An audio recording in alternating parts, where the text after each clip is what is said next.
muraho neza muganga Sekankabo Alphonse, umeze neza? muraho neza, meze neza cyane, ndashima Imana. Okay, uyu turi kuganira ni muganga gakondo uvurisha imiti gakondo Sekankabo Alphonse, akaba agiye kutubwira byinshi ku ivuriro Sekal Company Limited icuruza ikavurisha imiti gakondo. Watubwira muri make indwara hano muri Sekal Company Limited muvura byazo? Indwara tuvura ni nyinshi, wenda twahera ku ndwara y'uruhu, indwara z'uruhu, amatashi, imiburu, ise, ibihushi, imyate, ibimeme, kunuka igikara, ukanuka mu kwaha, n'ibindi byinshi, kwishimagura, ni byinshi ku ndwara y'uruhu. Twavuga ubuhumekero, amasinezite, amabronchite, asima, inkorora yindi y'igikatu umara iminsi 2-3 ukorora, benshi bagatangira kukwinuba.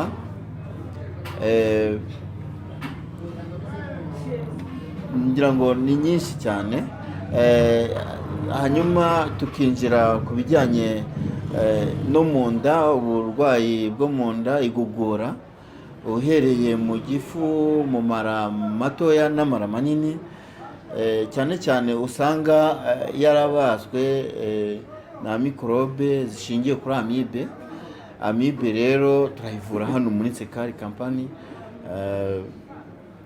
icyo kibazo kigakemuka, aho abandi benshi usanga bariyakiriye ngo amibe ntikira, amibe yabaye amibe. Hano muri Sekal turayisenya n'igikono cyayo n'amagi yayo agashwanyagurika bigasohoka mu mwanda kandi mu gihe gitoya. Si ibyo gusa rero, hari impyiko, abantu bakunze kugira ibibazo by'impyiko. Usanga impyiko buriya ni rwo ruganda rufite kuyungurura amaraso, rufite kuyungurura inkari n'ibindi bigasohoka neza, buri kimwe kikajya mu mwanya wacyo. Ariko ndababwiza ukuri, hano muri Sekal icyo kibazo tugikemura mu gihe gito cyane. Ku bijyanye n'ama infection, kenshi na kenshi usanga yibasira abadamu, ugasanga barishimagura hasi mu kiziba cy'inda, ugasanga baragira ibibazo by'uduheri twa hato na hato ku gitsina, ugasanga barazana uruzi rurenduka ku gitsina, ugasanga rimwe na rimwe no mu gikorwa kibanga arajya kubonana n'umugabo agatera umugeri nka za nka twinikizaga kera. Icyo gihe rero uwo muti ukemura ikibazo cy'ama infection iyo twamaze kuwumuha ibintu bijya ku murongo. Twanabonye mu ndwara muvura harimo iz'amarozi, mazi tubwiraho muri make? Nk'uko nabikubwiye, indwara ni nyinshi hano muri Sekal, tubasha kuvura indwara nyinshi. Kuri icyo kijyanye rero n'amarozi warumbajije, yaba amarozi y'ibitegano, yaba amarozi ibi bohereza, yaba amarozi wariye mu byo kurya cyangwa wanyoye, isi yacu yamaze kwangirika, ahantu twagwije abanzi hirya no hino. Ariko icyo kibazo ndabamerera impungenge hano muri Sekal Company, ivuriro rivurisha ibimera by'umwimerere, dufite imiti ikemura icyo kibazo. Ibi ngibi n'ibyo bita za karande hano muri Sekal birasenyuka, ibintu bigahinduka amateka. Okay, hano hanze haba hari ikibazo cy'uko abantu bagifite urwikekwe, ese abavuzi gakondo abantu ntabwo barabumva neza, cyangwa se ugasanga hari ababikora bapapira, nta bumenyi babifitiye, umuntu akamupfunyikira ikibiribiri nyine, ugasanga abantu batangiye no gutera icyizere abavuzi gakondo. Mwebwe ni iyihe garanti, ni ikihe cyizere muha abantu ko mwebwe mufitiye ubushobozi? ubajije ikibazo cyiza, ni umukoro dufite, ni urugamba turimo kurwana kuko abantu barabeshywe cyane. Ninjira muri ubu buvuzi nasanze harimo ibinyoma byinshi, ariko Nsekari Company Limited, ivuriro ryacu ryaje gutanga ikinyuranye n'ibyo, cyane ko ari byo dufitiye ubushobozi ndetse n'ubumenyi ku mpano nziza twahawe na Nyagasani. Ntabwo byagarukiye ku guhabwa impano n'ijuru, ahubwo twaje no kubona amahugurwa atandukanye. Ni ukuvuga iyi ni certificate ibishumangira, ni ubuvuzi buzwi ku rwego rw'igihugu.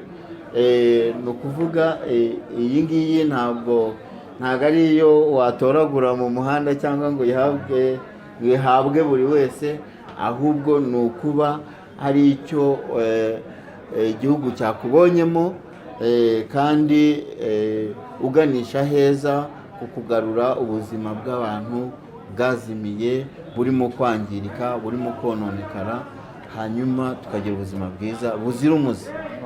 Muri make ibyo mukora ni ibintu muzi, ntabwo ari ibintu mupapira uko tubibona. Ese hari ikindi kibazo? Mukorera mu mujyi wa Kigali gusa ndakeka. Ese abatuye mu ntara babageraho gute? Ese ni ngombwa baze? Ese nta kuntu imiti bageraho? Bigenda bite? Urakoze cyane. Abatuye mu ntara tubafitiye uruhisho, turimo turatekereza kugaba amashami hirya no hino mu gihugu, cyane ko tubifitiye ubushobozi ndetse n'uburenganzira nk'uko wabubonye. Icyangombwa kitwemerera gukorera aho dushaka hose mu gihugu cy'u Rwanda, ukuyeho kubimenyesha ubuyobozi butugenga bakaduha icyo bita transferi. Ibindi ni ukujyana impano zacu, impano nziza Imana yaduhaye, hanyuma tukabigeza kuri benshi. Ariko ngarutse inyuma gatoya, mu gihe ubwo buryo bwo kugaba amashami butarakemuka, hari uburyo dukoresha bwo gushyira kuri agence, mu gihe twavuganye n'umurwayi hirya no hino mu gihugu ndetse no hanze y'u Rwanda, hari abo tuvugana, communication yarabikemuye. Icyo gihe rero iyo twavuganye n'umurwayi, muri experience dufite, kuvugana n'umurwayi kuri phone, consultation iba yizewe yuzuye 100%. Icyo gihe rero menya imiti akeneye, hanyuma nyuma yo kumenya imiti akeneye tukayipakinga tukayigeza kuri agence, ikamugeraho mu buryo bworoshye, uburwayi yari afite mu gihe gitoya bugakemuka. Ese ni iki noneho wabwira abantu babaswe n'izo ndwara? Hari indwara abantu bakeka ko bavukanye zidakira, zitagira gute? Ni iki kintu wavuga? Ese uko bakomeza kuzitindana birabangiza, bigenda gute? Hari ziba zaniranye ahantu hose. Ni iki kintu wabwira abantu bafite indwara zimeze gutyo? Murakoze cyane. Icyo nababwira, nabwira buri wese, nkangurira abantu bari hirya no hino badukurikiye, nuko uko utindana uburwayi bubyara ubundi. Uko ugenda utindana uburwayi ni nako bubyara ubundi. Ni byiza rero ukimara kubona ikimenyetso, ni byiza kugana muganga, muganga akakugira inama, kuko icyo gihe iyo ufatiranye uba wirinze no kuzagira ingaruka ya bwa burwayi watindanye igihe kirekire. Imiti mufite ikorwa mu bimera, turayibona, ni imiti myiza, ipakinze neza mu buryo rwose ubona ko yizewe. Ariko nkahita ngira ikibazo, umuntu ashobora kugira ikibazo ku giciro cyayo. Wamarize impungenge abantu ku bijyanye n'ibiciro? Se ni igiciro umuntu wese yabasha kwigondera? Bimeze bite? Murakoze cyane. Hano muri Nsekari ni ivuriro ryakira buri wese ku rwego ariho n'ubushobozi afite, cyane ko mu mpano nziza Imana yaduhaye ni imiti twitegurira ku giti cyacu, ntabwo ari imiti iva mu mahanga ngo tuvuge ngo turatumiza hajyeho za taransiporo n'ibindi.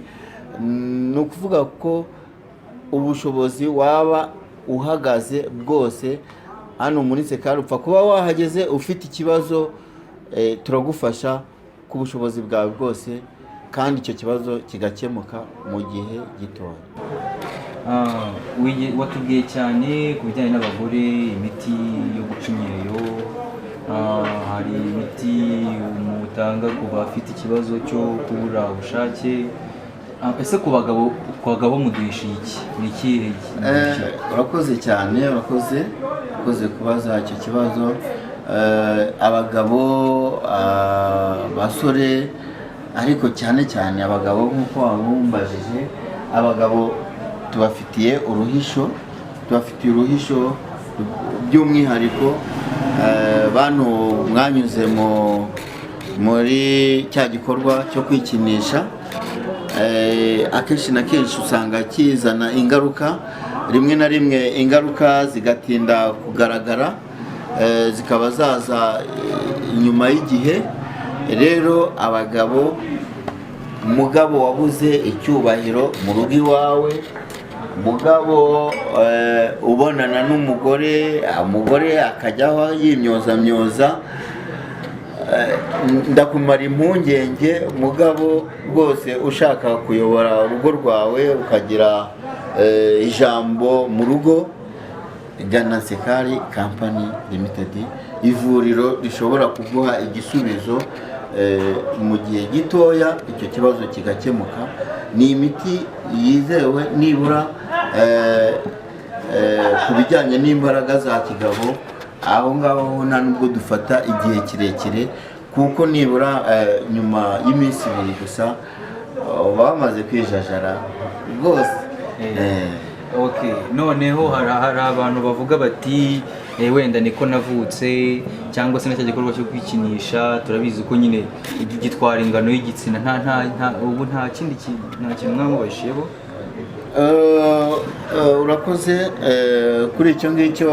Akenshi ku bagabo usanga baragize ikibazo cyo kunyunyuka ku gitsina, igitsina ugasanga cyararigise, ugasanga neza agapipi kabaye nk'ak'uruhinja.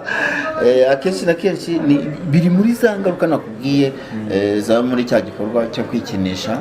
Ariko dufite iyi miti yombi uko uyibona aha ngaha, ni imiti igenda ikazibura ya mitsi y'imiyoborantanga, ku buryo noneho igitsina kivayo kigafata umurego. Hanyuma igikorwa ni ubukwe butumirwamo abantu 2 bonyine, nta bavumba, reka aba ari ibirori ariko byababera. Murakoze cyane muganga.